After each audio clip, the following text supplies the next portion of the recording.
71, 24 আমরা যাচ্ছি ছাত্র শিবির সভাপতির কাছে। উনি যা বললেন 71-এর সঙ্গে 24 নিলেন, কিন্তু তাহলে তার কথাটাকে আপনি কতখানি গ্রহণ করবেন ছাত্র শিবির সভাপতি বলেন?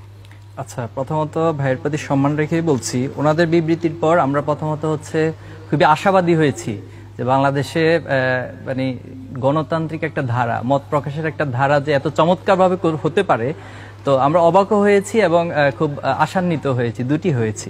তো আমরা আমাদের বিবৃতিতে পরবর্তীতে বলেছিলাম যে দেখুন, 71 সালের ইস্যুটা ছিল টিক্কা খান এবং ভুট্টো, তাদের সরাসরি মদদে কিন্তু বাংলাদেশে গণহত্যা চালানো হয়েছে এবং ছাত্র শিবির স্পষ্ট বলছি যে এই গণহত্যার অবশ্যই বিচার হওয়া উচিত।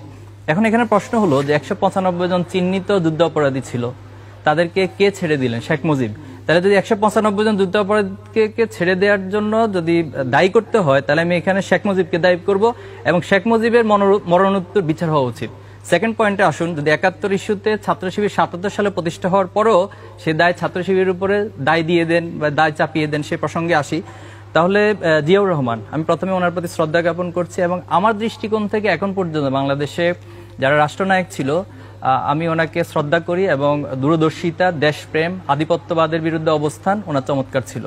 কিন্তু উনি সর্বপ্রথম বাংলাদেশে এই পক্ষ বিপক্ষের রাজনীতিটাকে ভ্যানিশ করে একটা ইনক্লুসিভ রাজনীতি তৈরি করেছিলেন।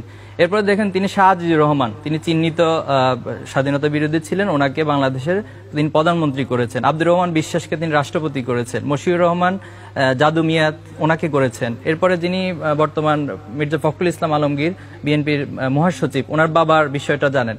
এই যে জিয়াউর রহমান এই কাজগুলো করেছেন, এখন যদি আপনি 71-এর দায়গুলো কাউকে না কাউকে বারবার দেন, তাহলে জিয়াউর রহমানকে দায়টা কি ওনারা এড়াতে পারবেন? ছাত্রদলের সভাপতির কাছে আমার প্রশ্ন।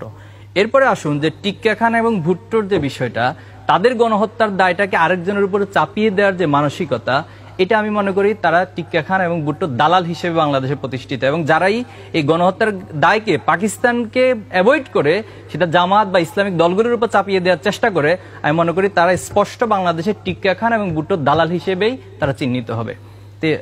আমার আর বেশি কিছু বলার নাই, তবে ওনাদের স্বাধীনতা আছে। আমি আবারও বলছি, ওনারা যে কোনো বিষয় অপোজ করতে পারে এবং মধু ক্যান্টিন আমরা কেন করেছি সেটা মিছিলে একটা করলে আমাদের খুব বেশি আপত্তি ছিল না, আশা করি সামনে করবেন।